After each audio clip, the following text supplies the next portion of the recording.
This morning, we're going to talk about what's the point anyway?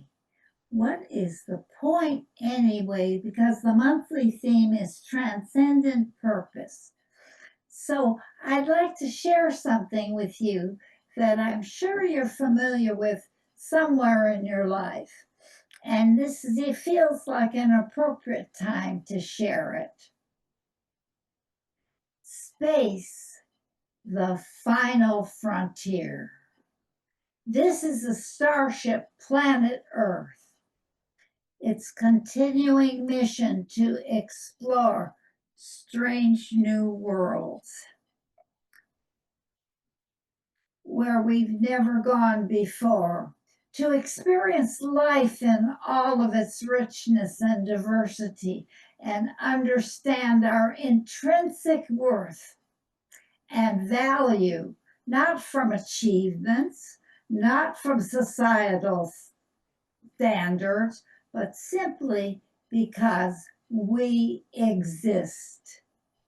And so several weeks ago, I got a new television, a Vizio television, and I didn't know how to connect it. And so I called Astound, and they gave me they gave me a technician, and his name was Lou. And so Lou pressed a lot of buttons and turned a lot of dials and did a lot of things and finally connected me.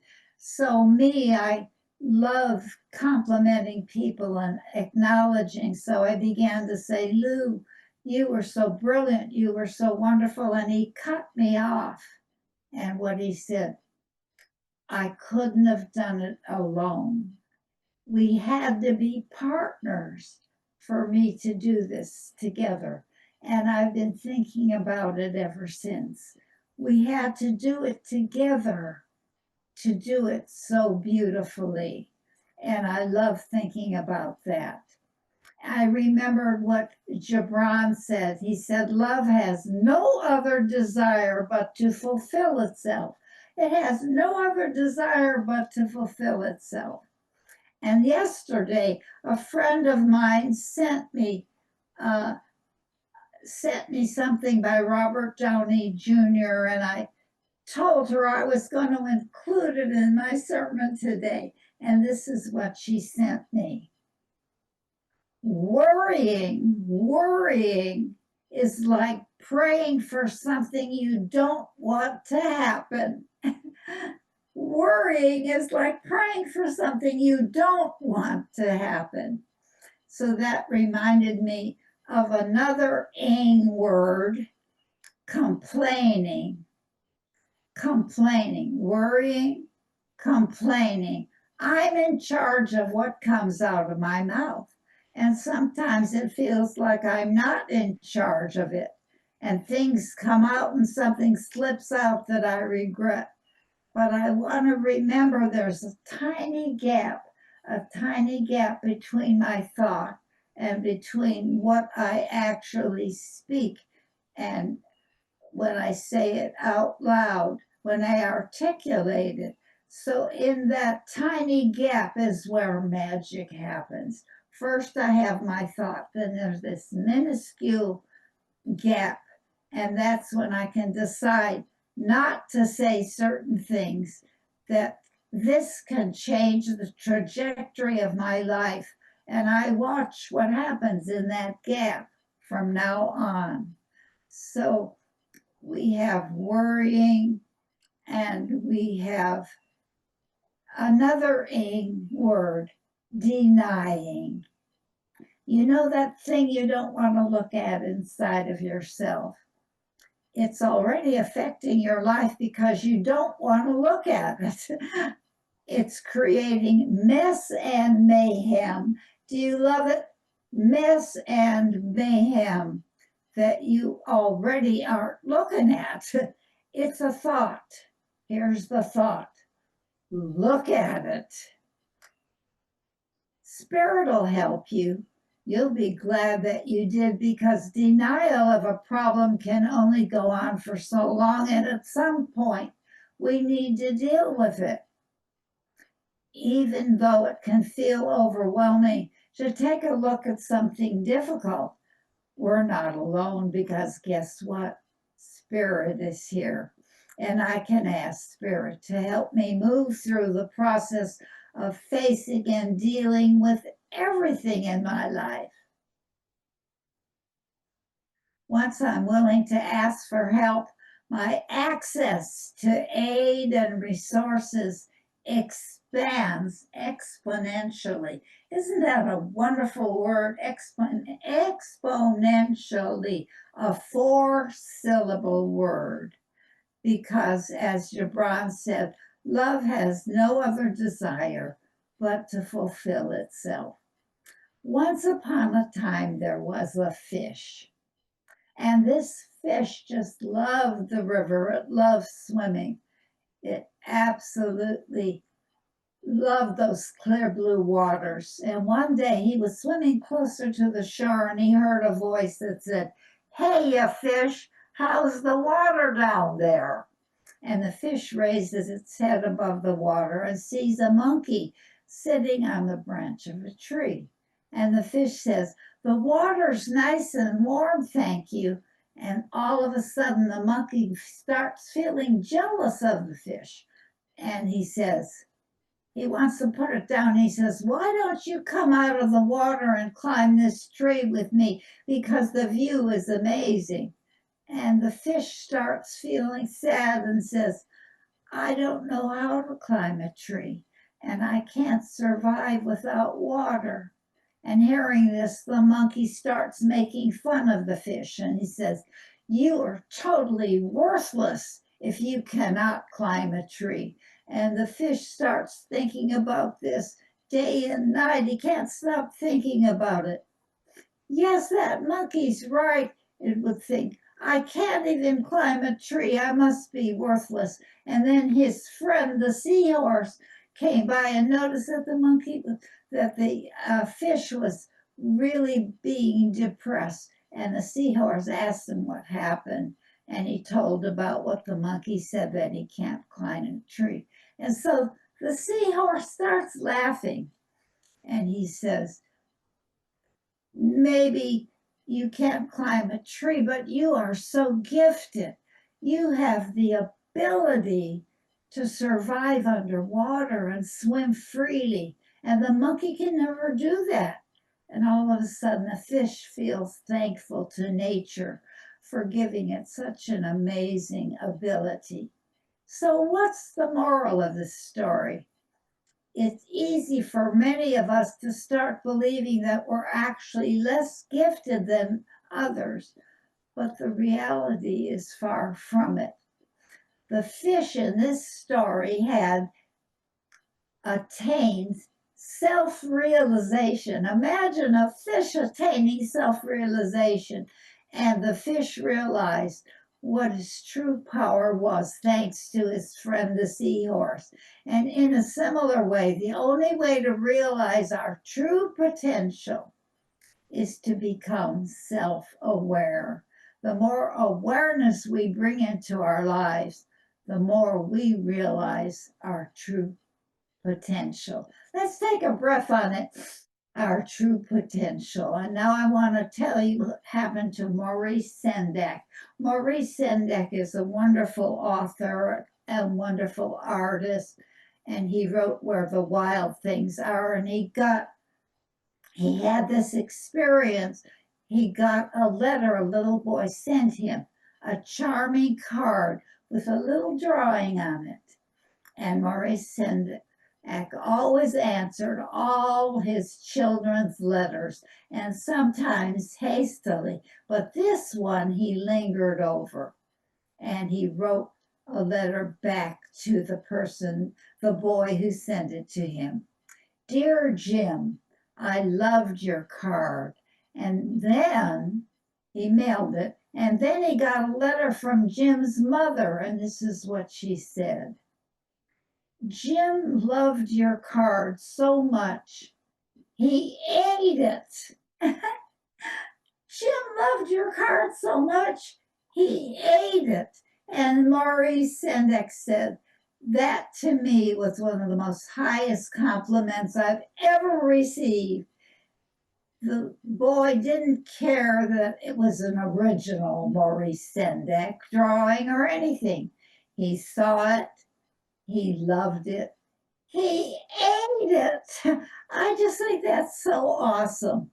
Ernest Holmes reminds us the power of the infinite is within you, waiting to be used. It's the law of your life. So, what Jean was reading today, I don't have a purpose any more than a mouse. I don't have any purpose any more than a slug or a thorn bush. And you keep asking why your work isn't enough. And I don't know how to answer that because it is enough just to exist in the world and marvel at it. Don't need to justify it, don't need to do anything like that because we're wonderful. We are so wonderful. So today we're going to deal with things that can help us know how wonderful we are. The first thing I want to share with you is about spiritual practice. Spiritual practice. What is spiritual practice in Science of Mind or New Thought? It contains our spiritual mind treatment, our special kind of prayer, visioning, and meditation. What is great about spiritual practice besides everything? When you turn within, you discover you are made of love and light. When we turn within, we discover we are made of love and light, and we can share that with others. That's a great gift, isn't it? Spiritual practice brings expected and unexpected gifts, and as I become more aware of my thinking and feeling, I gain a new perspective as an observer of guess who? Myself. A new dynamic is born, one that gives me the ability to make better choices for myself. And so I choose to listen to this part more often, and my life gets better and better because Ernest Holmes reminds us that the power of the infinite is within us, waiting to be used. It's the law of our life. So here are some things we can do to develop that power within us. It's called unplugging. We can unplug. The time we use to unplug is absolutely vital. It resets my mind, my body, and soul. I unplug. I rest. I rest. I rest. There's so much to plug into these days, like the news or work or other people's ideas and expectations for me. And that's why it's important to give all the plugs a little unyuk, a little unyanky, yank, yank, yank, and unplug to remove myself from everything but my own energy and my relationship with the divine.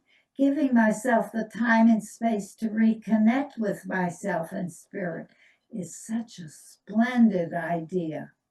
You know, that thing you don't want to look at, it's already affecting your life because you don't want to look at it. It's creating this mess and mayhem that you really aren't looking at.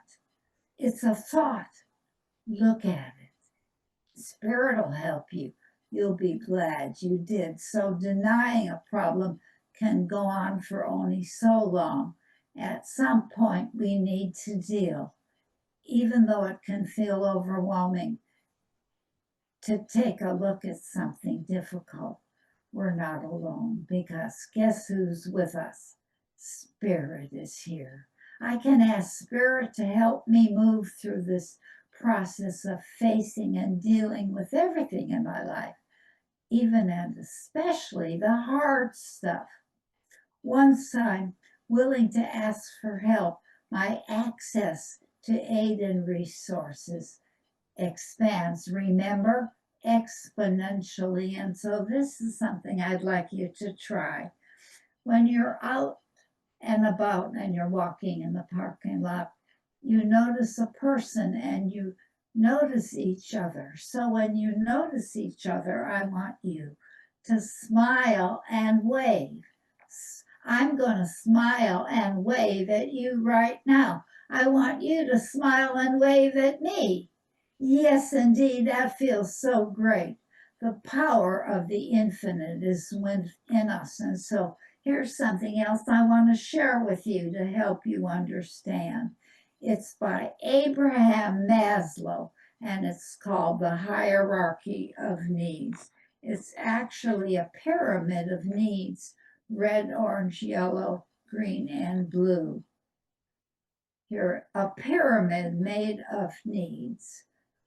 And he suggests that all of our human motivation stems from this hierarchy of 5 fundamental categories: physiological, safety, love, esteem, and self actualization. So the first rung of this pyramid is physiological, and this refers to our basic needs. For example, when we're thirsty, we're drinking, or eating when we're hungry. And according to Maslow, some of these needs involve efforts to meet them to establish homeostasis. So we maintain consistent levels in each of these needs. For example, to maintain a body temperature of 98.6. He considers the physiological rung of this pyramid the most important one. And so, first of all, we try to meet these physiological needs first. So if we're hungry, it's hard to think of anything else besides food. And when we're sleepy, it's hard to keep from sleeping. We have to maintain the physiological level of this absolutely wonderful pyramid. The next one is called safety. Once our physiological requirements are met, the next need that arises is a safe environment, and our safety needs are apparent even early in childhood, that children need a safe and predictable environment and typically react with fear or anxiety when these needs aren't met. And so adults living in developed nations have difficulty with establishing safety, like during a war or disaster. But this can also explain why we tend to create the familiar to make us feel safe, like we purchase life insurance or we create a savings account to make us feel safe. So let's move right up the pyramid. We have physical safety, and now we have love and belonging. That's the next rim of the pyramid. It involves feeling loved. It involves feeling accepted. And so this need includes both romantic relationship as well as those ties to our friends and family member. It also includes our need to feel that we belong to a social group. Importantly, this need encompasses both feeling love and feeling love towards other people. Researchers have continued to explore how love and belonging needs impact our well being. Love and belonging, for example, having social connections is related to better physical health, and feeling isolated when we don't have these needs met. And so that affects our self esteem and we get depressed. So we've been talking about physical safety, we've been talking about esteem. right now. And so, what I'd like to talk about, when we feel esteemed, we feel confident, and we see our contributions and achievements are valuable and important. But when their esteem needs aren't met, many of us feel what's called feelings of inferiority. And so we've been talking about all of these needs up the pyramid, and the one at the top is called self-actualization. We've met the physical, the safety, the belonging, the esteem. And now we're going to talk about this great thing called self-actualization, which is the same thing as self-realization. It refers to feeling fulfilled. One unique feature of self-actualization that it looks different for every single person. For every one of us, this need of self-actualization is different. For one person, it could be helping others. For another person, it might be creative. Who knows? Some examples of people who are self-actualized are Abraham Lincoln, Albert Einstein, and Mother Teresa. I'm sure you've heard of all of them. And one behavior might meet two more needs at the same time. For example, sharing a meal with somebody meets our physiological need for food, but it also meets the need for belonging. I'm smiling and waving at you. Smile and wave at me. It feels so cool. I would like to share with you right now one of my favorite blessings.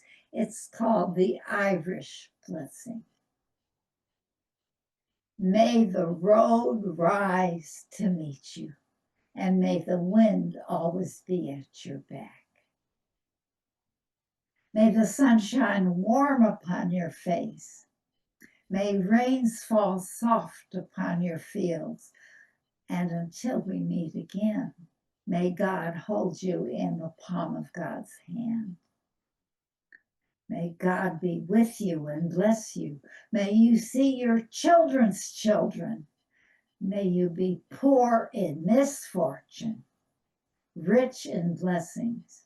May you know nothing but happiness from this day forward.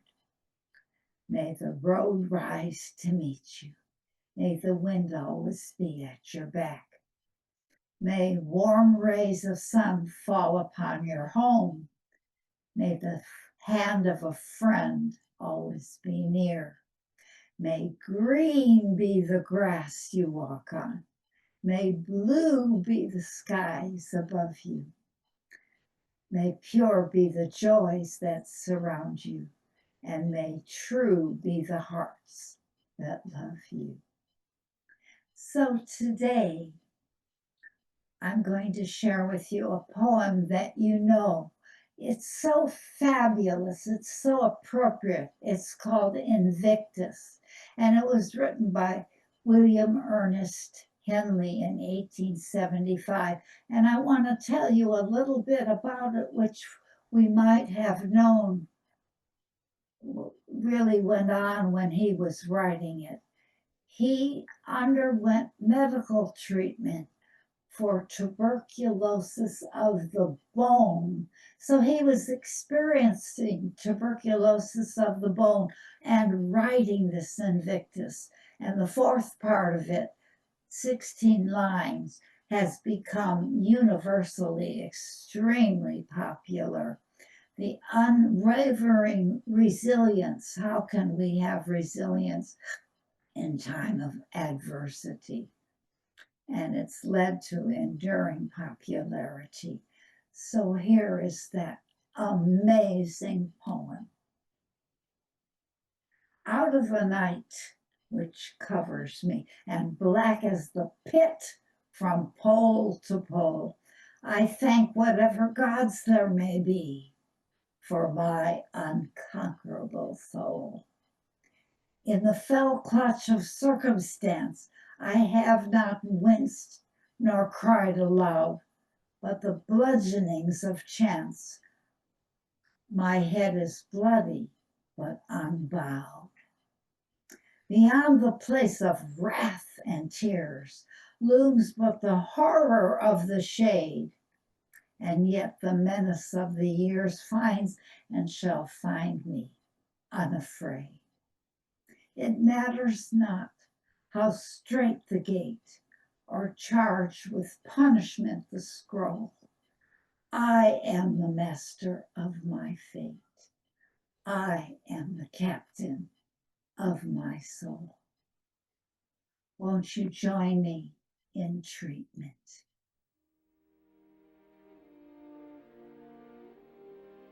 Remember that chant we do when we look into other people's eyes and we say, there is only one of us. In your eyes, it's me I see. There is only one of us. You are my reflection. There is only one.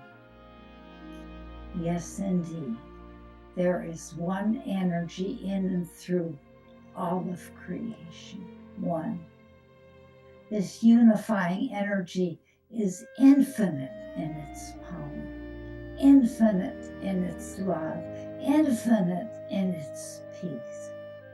The peace of the one lives in me and lives in every person on this planet, whether they know it or not. So right here, right now, I claim this peace across all nations, all lands, peace across all religions, all beliefs. Peace dwells in every single one of us on this planet. Peace dwells in this planet. I claim this peace now, peace in our hearts, peace in our minds, peace in the way we treat each other. And this planet, the way we treat this planet, peace in the way we treat each other. And this beautiful planet, I see a world of peace. I see a world of love and of fellowship. I see a world oneness. I do my part to bring this world to oneness, to bring this world to life. I share my peace with the world. Thank you, Spirit, for your peace. Thank you, Spirit. And so it is. I release it to the law, and the law manifests it, and so it is. Amen.